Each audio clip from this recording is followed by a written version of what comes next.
Boosie got the Harry Fry. Glamps in the majors. Your life turned to flipping pages. All the real talent behind them cages.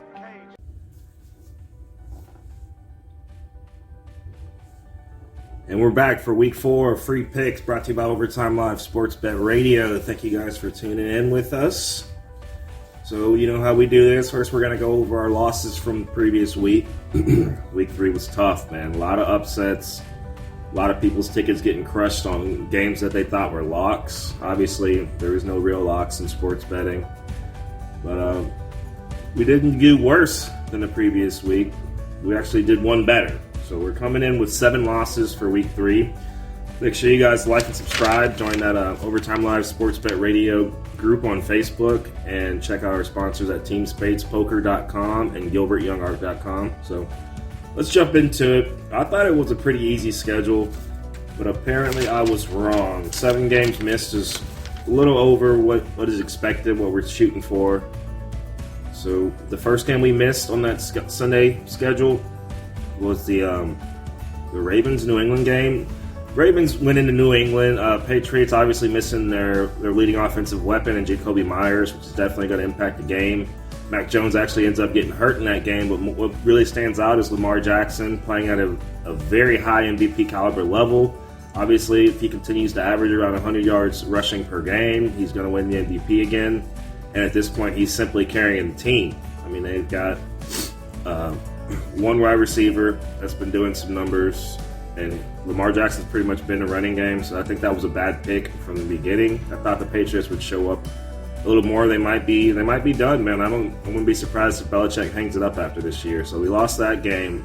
Ravens actually came in as favorites on the road. It was a tough pick. The next game on that schedule is going to be the Bills going to Miami. We had the Bills. I think a lot of people had the Bills at least money line. The 5 points was a little suspicious, but Tua showed up, man. I mean, they showed up. They got the job done. He played through a concussion to make sure that they got the job done. And the Bills were just struggling. You know, we saw Josh Allen come out, throw the ball 60 times. Obviously, the Miami pass defense is better than they've been getting credit for. So we expect to see, you know, similar results from the Miami Dolphins for the rest of the season. I think that they have all the weapons. I think they have the confidence. I think that if they step it up just a little bit, they definitely could be considered the elite. I don't think they're the best, although their record shows it for now. But that was another pretty tough game. I don't know about really tough, but that was a pretty tough game. We have, of course, Jalen Waddle had another 100-yard game, and what really happened was Josh Allen and the boys couldn't get it together, man. Even after 400-yard passing day, Miami defense held every player on the Bills to under 80 yards, including Stephon Diggs. You know, Tua went 13 for 18, didn't throw any interceptions. I don't think he's thrown any all year. So we missed that game, discrediting the Dolphins. And the next game we missed was Bengals going to the New York Jets. This was kind of surprising for me. I thought the Jets were on the up and up. Obviously, Flacco is who we thought he was. Comes out zero touchdowns, 2 interceptions. The Jets can't put that pressure on Burrow that other teams have been able to get on him. And the Jets at home getting 7 points, I thought that was a lock for sure. I thought that game would be close. And of course, Bengals come out and get it done, cover the spread. The Jets are held to under 40 yards rushing by any player. Their leading rusher, Michael Carter, only had 39 yards. So that's not going to get it done. So we lost that one. Burrow looked like a bounce-back game for Burrow. And the Jets were only able to get 2 sacks on Burrow, which is actually below average. So the next game was a super upset. The Kansas City Chiefs coming in there and getting beaten up. Their leading rusher only had 26 yards, and their leading rusher was Pat Mahomes. So Indianapolis Colts definitely didn't look like that team that lost to Jacksonville with the goose egg the week before. They come out and beat the Chiefs. Big time upset. Messed up a lot of tickets on that one. I don't know what the problem was. I know the Chiefs defense has been accused of being suspect, but Not against this Colts team. I know Jonathan Taylor is one of the best running backs in the league, but anytime you make Matt Ryan look good, then there's something that needs to be said about that. So there was a missed field goal that came into play. The Colts managed to pull it out by 3 points. Again, we're betting on the Ravens. I think both of the offenses were struggling a little bit in this game. Obviously, Tampa Bay's dealing with some injuries and some suspension protocols, but I was a little surprised to see Green Bay going to Tampa Bay and able to get this done. I think in a rematch, it could be a totally different scenario. The game actually went down to a 2-point conversion, which, unlike normal, Brady couldn't get that done. That was the last game we missed on week 3. It was pretty tough. Surprised we only missed 7. When I went back and looked at it, I thought for sure we'd miss a lot more. Obviously, we hit the Cowboys game on Monday night, which was another lot. We're coming out with 7 losses. So we're going to jump into week 4. Week 4 kicking off strong. A lot of short spreads again. Easy to money line. Only double-digit spreads going to be that Patriots-Green Bay game, which at this point I think Green Bay will cover. We're going to start off with Thursday night. We're actually 3-0 on Thursday night games. So the first game on the schedule is that Thursday night, Miami going to Cincinnati. Miami dealing with a lot of injuries. Tua and Jalen Waddle are both game-time decisions. I think Burrow, after that bounce-back game, Cincinnati realizing what they have to do, you've got to protect the quarterback. It's all up to that offensive line. They have all the other weapons to get the job done. We're going to take Bengals money line for Thursday night, try to keep our Thursday night streak alive. Next game on the Sunday night schedule is going to be that Vikings game. It's actually an 8 o'clock game. Must be overseas. So Minnesota is going to New Orleans. New Orleans, obviously, Jameis Winston's not a bad quarterback. He's just a very inconsistent quarterback. I think they come back in this game and get back to their old ways after rough tee showings. I'm going to take the Saints money line. I think Michael Thomas and Alvin Kamara. Kamara's been struggling all season, and I think they finally get involved.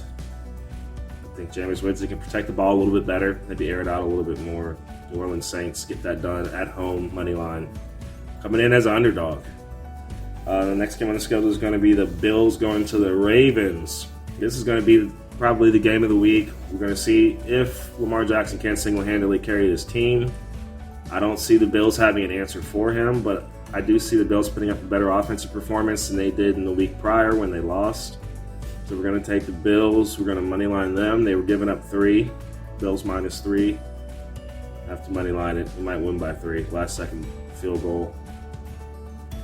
I don't know. I just don't see the Ravens having enough. If you can contain Lamar, you can beat them, obviously. So, next game on the schedule is the Bears going to the New York Giants. Chicago Bears are definitely a mediocre team. I can't say much more for the Giants, but they do have the #1 running back in the league. So, I'm going to go ahead and take the Giants. I think they have some better wide receivers, and they are playing at home. So, bad teams playing each other, take the home field. I'm going to take the Giants money line.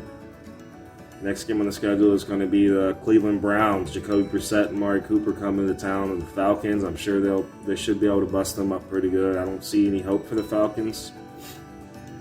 But I think that the Cleveland Browns outmatched them at a lot of positional points. And I think that they're coming in here as favorites for a reason, so we're going to take the Browns money line.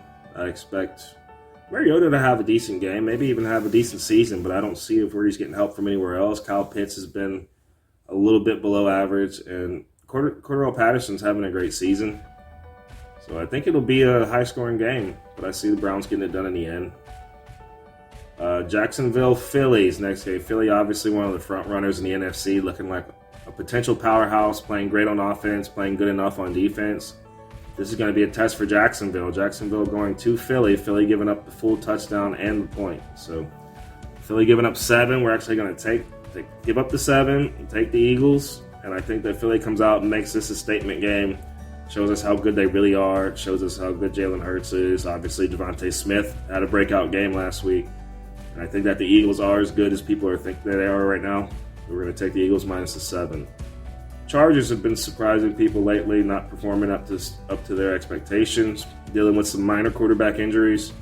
Going to the Houston Texans, we're going to take the Chargers and give up the 7 points. I think the Texans are really a trash team, really just a placement filler for the NFL, and I don't see them doing much. 7 points is a lot, but we're going to give it up on the road. I expect the Chargers to have some type of showing, and this being that they are potentially fully healthy. Texans just don't have anything to compete with. Next game on the schedule is the Jets going to the Steelers. We're all on the Jets bandwagon this year. Flacco obviously had an off week, inconsistent week is what mediocre quarterbacks do. Steelers probably have a worse quarterback and less weapons on the offense. That Jets pass rush isn't really getting anything done, so it's a tough game. I'm gonna take the Jets, money line them on the road in Pittsburgh. Next game's gonna be the Seattle Seahawks. Geno Smith and them boys going to Detroit. This should be an easy game for them on the road, getting 6.5. Makes it even sweeter. Lions are really bad. Great running back game. We got 2 of the top 10 running backs in the league on one team, and I think that the Seattle Seahawks plus the 6.5 should be enough to get it done. I know how bad Jared Goff is, and with DeAndre Swift being questionable for the game, we're going to see a backup running back on the Lions who's probably just as good. So we're going to take Seattle plus 6.5. I think we're going to need the 6.5. Next game is going to be the Titans going to the Colts. I still think the Colts are bad. I think Chiefs just had an off day. Still kept it close, just didn't pull away when they needed to. I'm going to take the Colts in this game. I think that the running game and Matt Ryan put up a good enough showing to slow down the Tennessee Titans. I think that their rush defense can slow down Derrick Henry a little bit. We're going to take the Colts money line. The Commanders, they are just as bad as I figured they would be. Obviously, Carson Wentz is up to his old shenanigans. Dallas Cowboys, on the other hand, are definitely overachieving in my eyes. I love Cooper Rush, and they have all their weapons needed. They're really deep at the running back and wide receiver core, deeper than people think at wide receiver. A lot of people think they're shallow because of some injuries, but they've got some emerging weapons. We're going to take Cowboys minus. We're going to money line them minus 165. Dallas at home. That's a lock. So we're going to be taking the Cowboys in that game. I expect Carson Wentz to come out and have a pretty bad performance against that Dallas Cowboys pass rush. And I expect to see CeeDee Lamb, who's coming into form, have a good 100-yard touchdown game. Next game on the schedule is going to be the Broncos going to the Raiders. We're taking Russell Wilson and the Broncos. I think that they're getting their running game in order, starting to utilize that. Obviously, I keep betting on the Raiders. Raiders keep disappointing us. They must have bigger problems than we know. Bradley Chubb will probably have a big day. Probably get to Derek Carr multiple times, cause enough to maybe force some turnovers. So we're going to take the Broncos in that game, money line. The next game is the Patriots going to the Green Bay Packers. I think the Patriots are struggling big time.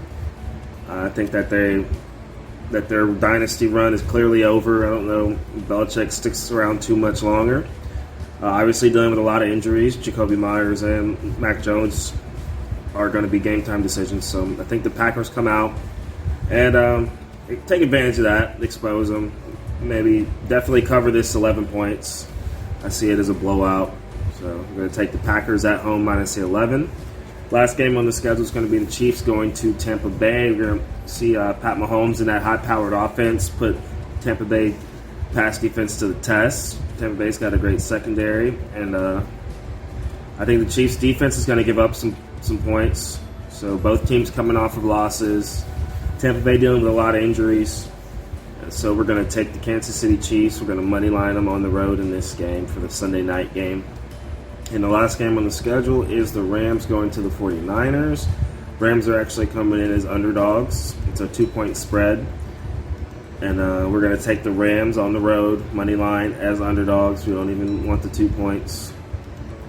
We think that Garoppolo's going to come in a little rusty. Obviously, Kittle came back, didn't have a real big impact. Debo's been slow and quiet this season.